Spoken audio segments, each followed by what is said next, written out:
የአዲስ ምዕራፍ ሰዓታችን ላይ ደርሰናል። የዛሬውን ባለ ታሪክ አይተን እንመለስ።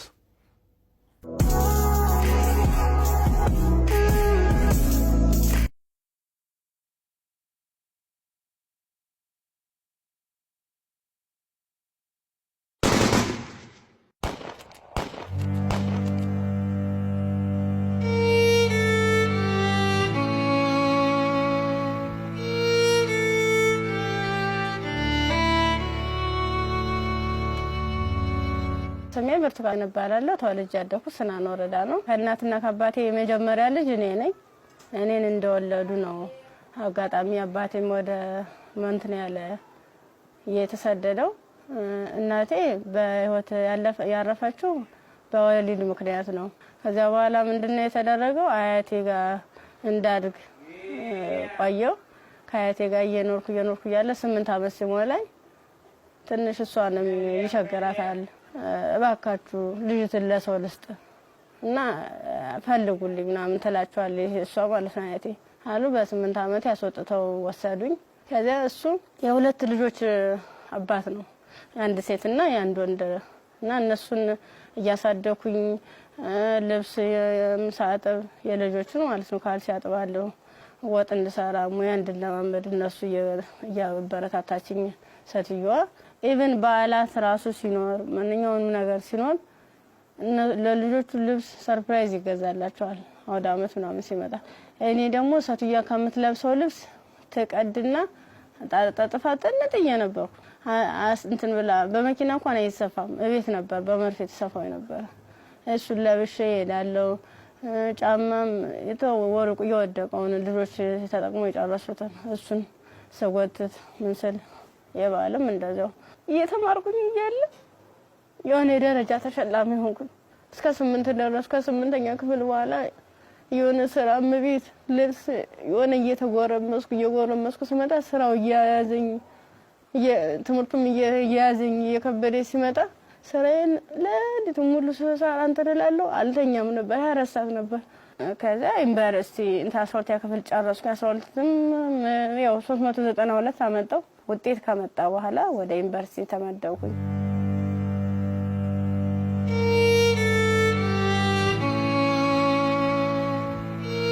ዲፓርትመንት መረጥ በፋርማሲ ስገባ በቃ እነሱ ራሱን ማበረታታት ጀመሩ። አይዞሽ ኢቭን ደፍተር እስክሪብቶም የሃንዳውትም ሙሉ ነገሩን እየሸፈኑልኝ ነበር እነሱ ነበሩ ቢሮ ላይ ማለት ነው። አሪፍ ውጤት ነበረኝ። ከዛ መጨረሻ ላይ ልክ 1 አመት ተማር፣ 2ኛ አመትም ተማር።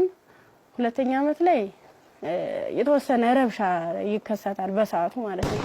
ረብሻ ሲፈጠር ምንድነው 3 ሰዓት ነው ከሌሊቱ 3 ሰዓት ላይ እኔ አጋጣሚ ከልጆች ጋር እንትን ነበርኩ፣ ላይብራሪ ነበርኩ። እኔ ወደ ውስጥ ስንመለስ ውስጥ ላይ የሆነ ሰው ሲተኩስ ከውጭ ላይ ይቀባበላሉ። ከዛ ኧረ ምንድነው በዚህ ውጡ በዚህ ወረዱ እንዲ ወንበስ በሉ እንትን ታኙ ተንበልበሉ ምናምን ይሉናል። ከዛ ልክ እየተኛን እየተሳብን እንደባብ እየተሳብን እየሄርን እያለ መጨረሻ ላይ እዚህ ጋር ግቡ በቃ እናምልጥ እንደዚህ ያለን ሰዎች ለካ ውስጥም ውጭ የሚተኩሱ የነበሩት እነሱ ናቸው።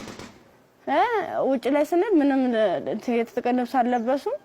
ከዛ አንደኛው ትጥቅ የለበሰው እዚህ ጋር ግቡ፣ ምክንያቱም እንደዚህ ድብልቅልቁ እየወጣ ነው እንዴ ህይወታችሁን ማትረፍ አትፈልጉም ሲለን እሺ ብለን ታርጋብገመን ሁላችን ሰዎች አንድ ላይ ወጥተን ገባን። አንድ ላይ ገባን። በቃ ፍስፍስ አርገው ይዘው ሄዱ። እየከለሉ ሄዱ። ምንድነው ወደ ጫካው ስንዳረስ ሰውነታቸውን መከለል ጀመሩ። ያ ማለት ምንድነው አይናቸው ብቻ እንድትታይ ነገር ግን ሌላ አካላቸው እንትን ነው ሙሉ ብረት ነገር ነው። ስንገባ ምንድነው ኖርማል ወታደር ነበር። ግን እኔ ምን እዚያው ላይ እየቀየሩን ምን ሰዓት እንደቀየሩ ማላየናቸው። ከዛ እየሄርን እያለ ጫካ ስንጀምር መኪናውን ከዚህ በኋላ መኪና መግባት አይችልም ወራዱ በእግራችን ዱብ እያለ ነው የምንሄዳው። ልክ በእግራችን እየሄርን እያለ እንትን አይናቸው ብቻ እንድትታይ ሌላቸውን ሸፈኑና ጸጉራቸውን ገለጡት። ያኔ ኬፕ ነገር ነበር የለበሱ። ጸጉራቸውን ሲሉት እንዴ እንደሽ ቀጥ ያለ ነው። እንሄዳለን መንገዱ ያልቅም። 6 ሰዓት ፈጀብን።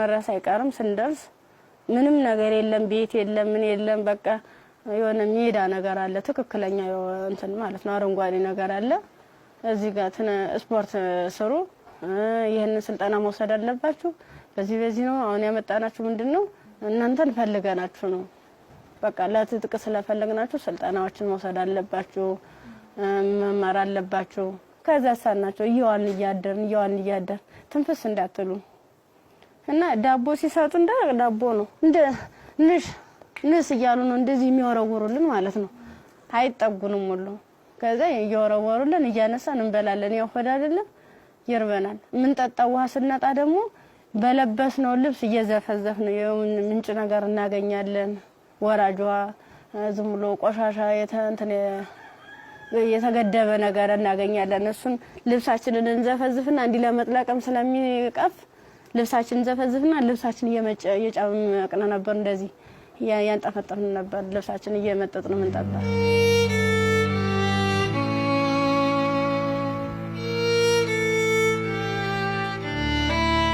አመት ከ6 ወር ከሞላ በኋላ በቃ ስራችንን እንጀምር ይለዋል አንደኛው ማለት ነው ስራችንን እንጀምር ፕሮሰሱ አልቋል ያቀርነው ጊዜም እስከዚህ ነበር ምን ፈልገውን ነገርም ተሳክቶልናል አሁን ደግሞ እንቅስቃሴ እንጀምር ዳይ ምናምን አሉና መጀመሪያ ላይ ልብስ ነው አውልቆ የታዋን ሙሉ ልብሳችን እና አውልቀን ነው እንግዲህ እንደንተን ሶስቶቹ አራቶቹ ተሄዱ በኋላ እኔ አምስተኛ ላይ ነበርኩ በአምስተኛው ሰዓት ላይ ምንድነው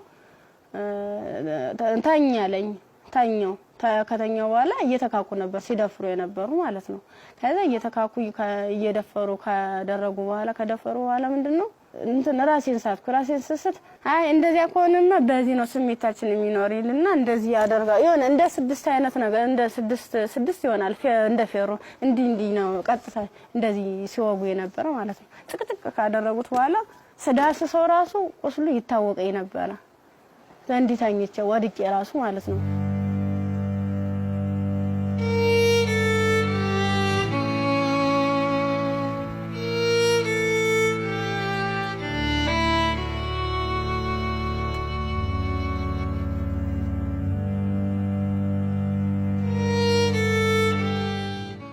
ካንገት በላይ ደግሞ እንትን በምንድነው ጭንቅላቴ ነው ሁለት ሲመታኝ የኛው ተከፈተ ጭንቅላቴ ማለት ነው እንደዚህ ያድርገዋል ማለት ነው ሌላስ ምን ይሻላል ከዛ የሆነ እንትን የሚልም ነገር አለ ቢላ ማለት ነው በሱ ይፈቀፍቀዋል ጻጉሬን ማለት ነው ሲፈቀፍቅ እየደማ ነበር በዚህ ሚተለትላሉ እንደምላጭ አይነት ነገር ይዘዋል የሁሉ ትልትል ነው ይሄን ማህፀኔ ከተጨቀጨቀ በኋላ ምን ማለስታውስ ሜትተጣል ምን ሆነ ግን ምንድነው በስድስተኛ ቀና በየን ተሰል ምንም ነገር የለም ከጎኔም ረሳለ ከጎኔም ልጅ ተርትላለች በቃ ከሷ የተሻልኩ ስለሆነ የለበስኩትን አረቄን ልብስ ሙሉ ጫርጋው ልቄ እንትን አሰርኩት ተንትኑ ጋር አጣብቂያ ስሬ እየጎተትኩ ያ ማለት ምንድነው እኔ ሙሉ አካል ስላለኝ ነው ያንስ አድርጌ ነበር እየጎተትኩ ይተላቀስ ርያል በቃ አርቃንሽን ሆነሽ በጣም ነው የሚያሳዝነው ቁምጣ ነበረችኝ ቁምጣዬን ደግሞ ያላስለብሰኝ አለ ቁስሉ ማለት ነው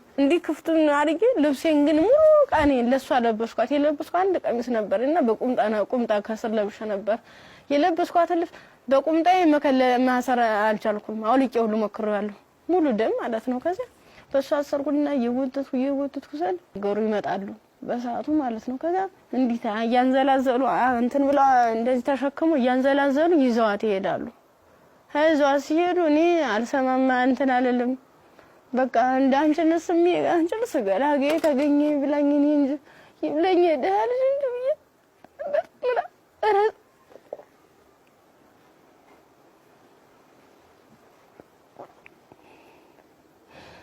ይብለኝ እኔ እንጂ ብዬ ያርኩኝ ከዛ ያርኩኝ አላቀዋልኝ ሀገሩን እንዳልጠየቅ ምኑን ልጠይቃቸው በቃ ውስጥ የተጨነቀው ሁሉ መጨረሻ ላይ ጫካውን ስጨርስ ከተማ አገኘሁ ከዛ አባቴ እኔ ምን ዩኒቨርሲቲ ተማሪ ነበርኩኝና ልብሴን አጋጣሚ ልብስ ለብሼ እጭ ሌባ ወስዶብኝ ነው እስኪ ማከ ገዛልኝ አልኩ ስገዝለው 50 ብር ሚላ ሰናገኝ ከሱ ላይ 50 ብር ከፍሎ ልክ አንድ ዝም ብሎ ጥቁር በጥቁር አይነት ነገር ነው እሷን አለበሰኝና በቃ ልጅሽ ሊሊ ብሎ ዩኒቨርሲቲ ይዞ ሲሄድ ቀጥታ ዳይሬክተሩ ቢሮ ነው የገባሁት። ከዚህ ቀጥታ ዳይሬክተሩ ቢሮ ስገባ ምንድነው ሙሉ ነገሩን ካየ በኋላ ሕክምና ውስጥ እንደገባ ማህፀኔ እንዲታሸግ ከአንገት በላይ ያለው እንዲታሸግ ተደረገልኝ። አሳሸገኝ እያለ በቃ ሰለቹኝ ማለት ቁስሉም ሊድን አልቻለም። እነሱም ካቅማቸው በላይ ሆነ። እኔ አማራጭ ምንድነው ዩኒቨርሲቲው ትምህርት ቤቱ ፊት ለፊት መለመን ጀመርኩኝ።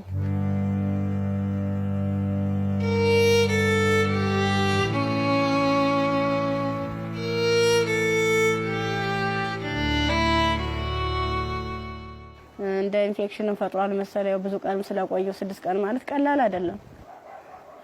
ያን እየቆራረጡ እያወጡ እያስተካከሉ እያጠቡ ምን ሲሉ መጨረሻ የልብም ኬዝ እንዳለብኝ የታወቀም እዚያ ነው።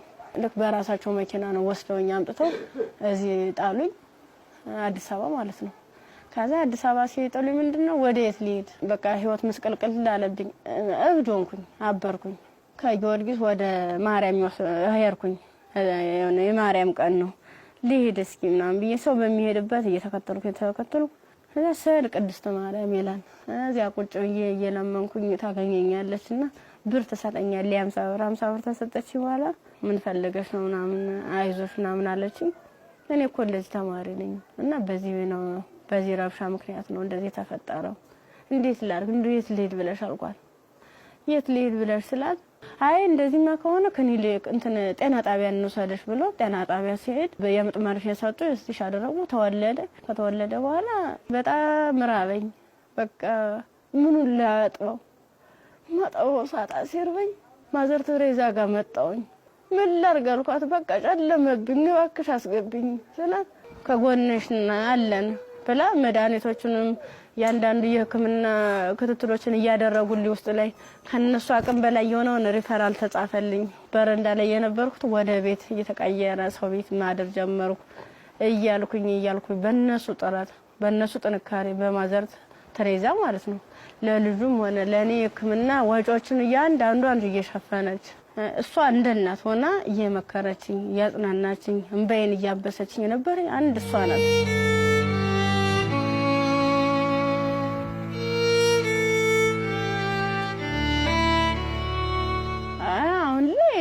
በጣም ከባድ ነው። ልጁም ከፍ እያለ ሲሄድ ጡት በማጥዋት በሚችልበት ሰዓት እየደከመኝ እያመመኝ ትንፋሽ ማጠር በቃ ድክም ይለኛል። መንቀሳቀስ አልችልም ያን ያክል ማለት ነው። ብዙ መድኃኒቶችን ነው የምወስደው። የሚዋጥ መድኃኒት አለ፣ መርፌ አለ እና እነሱን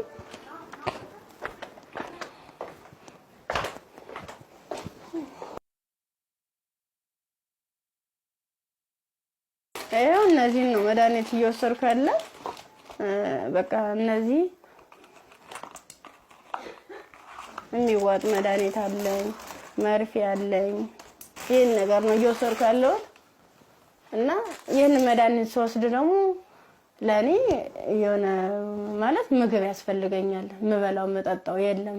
የምታዩት ነው ደረቅ ኮቸሮ ነው። አሁን ቅድም እንደውም ሳዘጋጅ ነበር ኮቸሮ እዚህ አለ ዘፍዝፌ ነው የነው እየበላ ያለው። አሁን የረስ በራስ ብሏል። የዘፍዝፌው ስለቆየው ቅድም ነው እናንተ ቀረጻ እያዘጋጃችሁ ያለ የዘፍዘፍ ማለት ነው። የዘፍዝፍ ካለ በኋላ ለልጅ ምንድነው ፍትፍት አድርጌ እኔ የምበላታለሁ እሱም የሚበላት ይችል ነው እና ሙዝ ምናምን እገዛለታለሁ። ብስኩት መጠለያ ያስፈልገኛል። አሁን የሆነ ያለበት ቤት ስፖንሰር አንድ ወር ከፍሎልኝ ነው ሄደ። ሌላውን ግን እየለመንኩ ነው ውጭ ላይ ማለት ነው። የሆነ ነገር የሆነ ልጅውን ወደ 3 ወር አለፈው ሰው እንድንቆጣጣው ማለት ነው። መታጠቢያ ሳፋ የለም። ብቻ ቃላት የለኝም። በቃ የድረሱልኝ ምን አንድም በቃ ወደ ፊትስ ምን አይነት ህይወት ነው የሚኖረው? ምንድነው የማደርገው? ለምን ነገር በጣም እየራበኝ ነው። በቃ ራበኝ አልቻልኩም።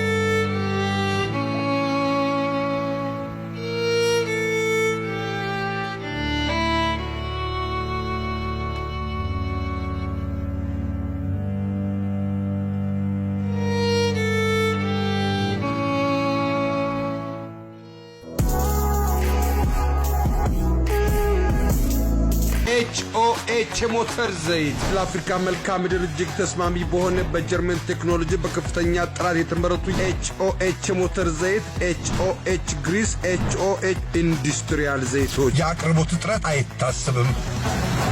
ኦቪድ ሪል ስቴት ልማትን ራዕዩ አድርጎ እጅግ ግዙፍ በሆነ ቦታ ላይ 60,000 መኖሪያ ቤቶች የሚገነቡበት ስማርት ከተማ ለቤት ፈላጊዎች ለማስረከብ 24/7 ሌት ተቀን በመስራት ላይ ይገኛል። ራዕያችን ልማት ነው።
ኤዲሰን የኤሌክትሪክ ዕቃዎች፣ ኤዲሰን አምፖሎች፣ ማከፋፈያዎች፣ ብሬከሮች፣ ሽቦዎች፣ ኤዲሰን ስታቢላይዘሮችን ከተለያዩ የኤሌክትሪክ መደብሮች ያገኟቸዋል።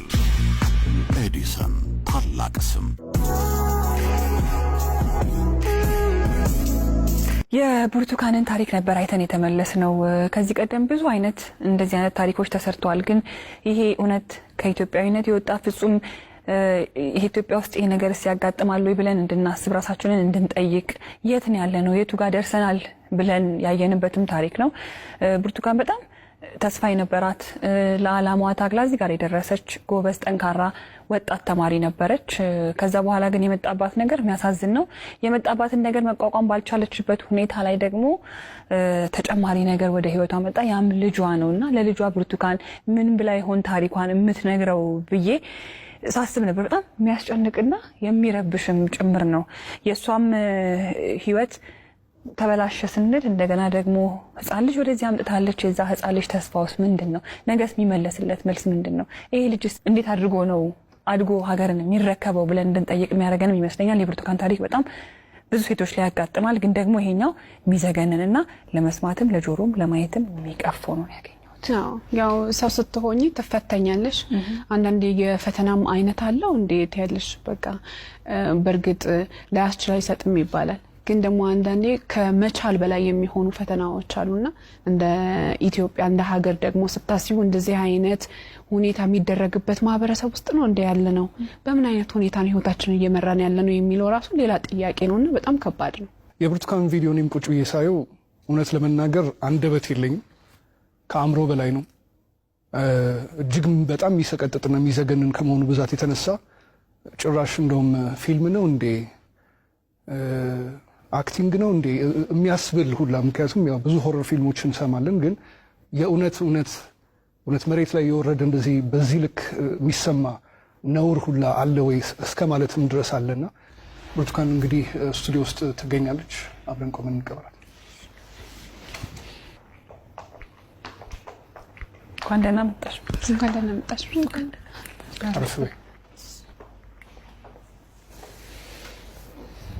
እንዴት ነሽ ብርቱካን?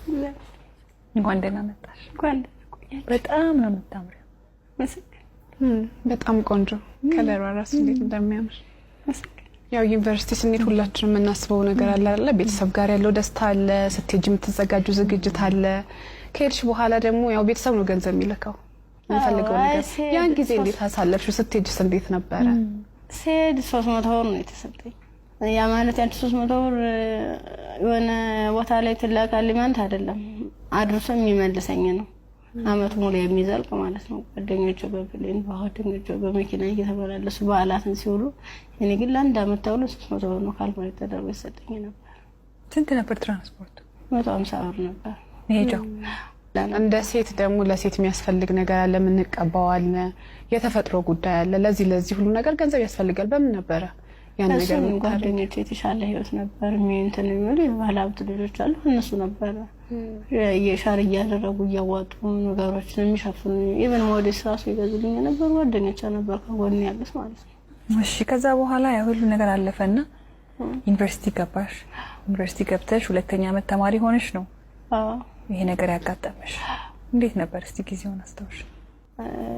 ማለት በጣም ነው የሚከብድ። 3 ሰዓት ላይ ልክ ከላይ ወረ 3 ሰዓት ዘጋብኝ።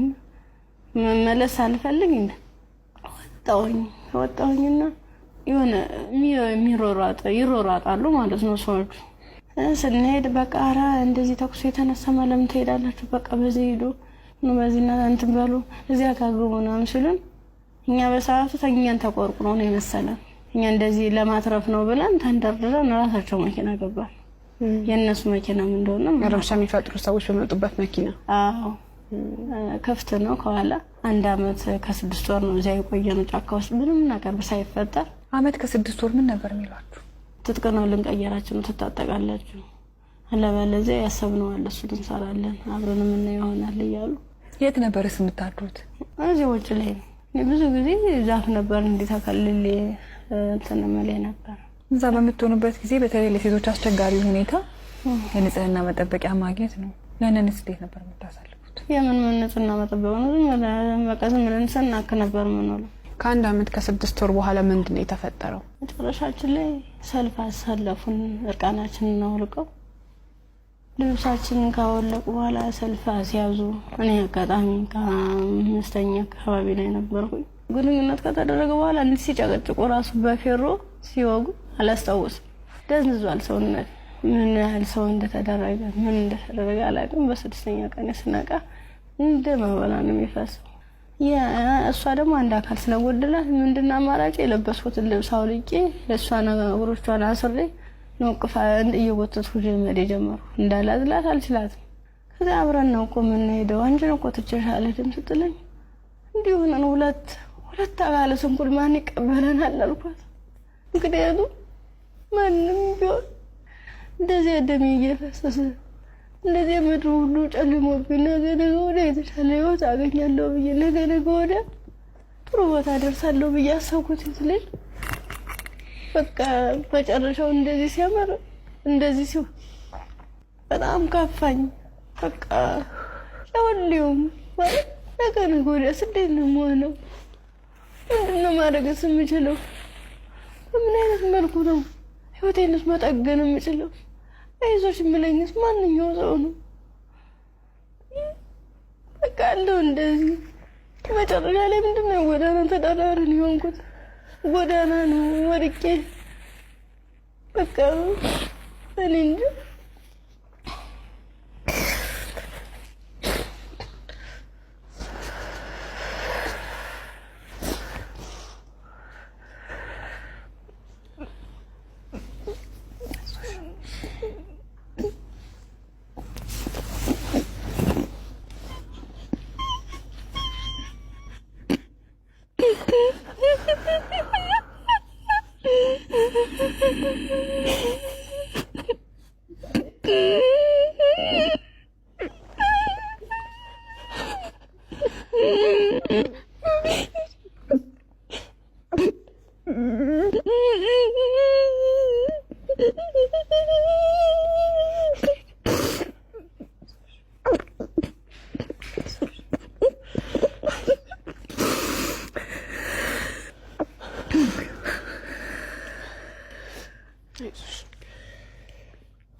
አንዳንድ ታሪኮች ለመስማትም በጣም እጅግ በጣም ይከብዳሉ።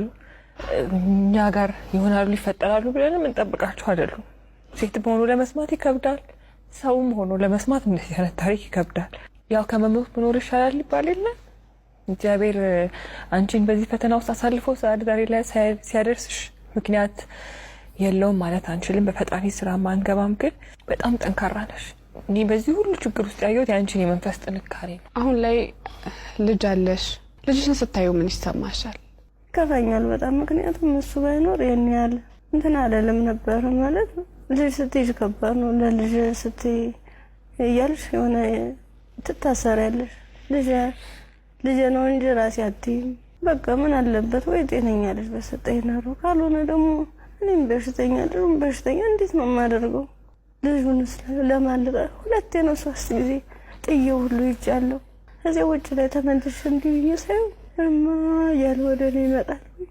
እናፈሩን በበላሁት በቃ አብረን እንሞታታለን ብዬልሽን መቀፍ አድርጌ እንደገና ራሴን ይቅርታ ጠይቄ እንደ ትልቅ ሰው ጥያቄና መልስ በራሴ እየተመለሰ እንደዚህ ከሆነ ሽናን ደየ ይሸከፍ አድርጌ እሄዳለሁ። ያሳደጉሽ ቤተሰቦችሽ በጠፋሽበት ወቅት ከዛ ሁሉ ነገር ሲሆን ይሄን ሁሉ ታሪክ ያውቃሉ፣ ግን አልቀበልም ያለ።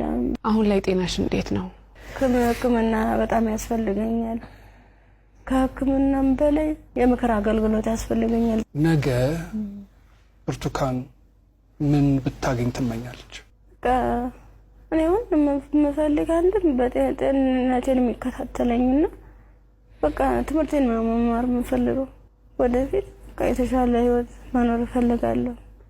ልጅን በጎን አይኑን እያየው እየተጫወትኩ አብሬ እንደ እናት እንደ አባት እንደ ወንድም ከጎን ይሆንልኝ። እሱም አድርጎኝ ጠበና እንዳያገኙ ተሻለ ህይወት እንድደርስ ነው የምፈልገው። ዛሬ ወደ አዲስ ምዕራፍ የሚያሸጋግሩሽ ስጦታዎች እኛ እናበረክትልሻለን። እንግዲህ ብርቱካን በጣም ብቻሽን በከባድ ሁኔታ ልጅሽን እያሳደግሽ ነው የምትገኘው። በመሰረታዊነት በመጀመሪያ የሚያስፈልግሽ ደግሞ የቤት ኪራይ ድጋፍ ነው። ኢቢኤስ ቴሌቪዥን ይሄንን ስለሚያምን ደግሞ የ1 ዓመት ያለምንም ሀሳብ ከልጅሽ ጋር ሆነሽ ራስሽን እስክትቋቋሚ ድረስ የ1 ዓመት የቤት ኪራይ ይሸፍንልሻል። ሌላው እንግዲህ እኔም በጣም ተርቤያለሁ። ልጄንም ለማጥባት ደግሞ መብላት አለብኝ። ካልበለው ደግሞ ወተት የለም ጡቴ ብለሻል። እውነት ነው። እናት ስንሆን ደግሞ የበላነው ሁሉ ደግሞ ወደ ልጃችን ነውና መብላት፣ ራስን መጠበቅ ራብ መጥፎ ነው ይባላል። እውነትም መጥፎ ነው በጣም። ስለዚህ የ6 ወር አስቤዛ ደግሞ የቤት ይሸፍንልሻል። ከቤት ኪራይና ከአስቤዛ በተጨማሪ ደግሞ የልብስ ማጠቢያ ማሽን ኢቢኤስ ቴሌቪዥን ያበረክትልሻል። በጣም ትምህርትሽን ትወጃለሽ፣ መማር ትፈልጊያለሽ፣ መለወጥ ትፈልጊያለሽ። ባላሰብሽው ባልጠበቅሽው ሁኔታ ከትምህርትሽ ገበታ ወደ ኋላ ቀርተሻል። ያኔት ኮሌጅ ደግሞ በመረጥሽው በፋርማሲ ሊሆን ይችላል፣ በነርሲንግ እንዲሁም ደግሞ በላቦራቶሪ ቴክኒሽያንነት 2 ቅርንጫፎች አሉ። ከሁለቱ በአንዱ ቅርንጫፍ መርጠሽ ትምህርትሽን እንድትከታተይ ትምህርት ቤት ወጪሽን ሙሉ በሙሉ ይሸፍንልሻል።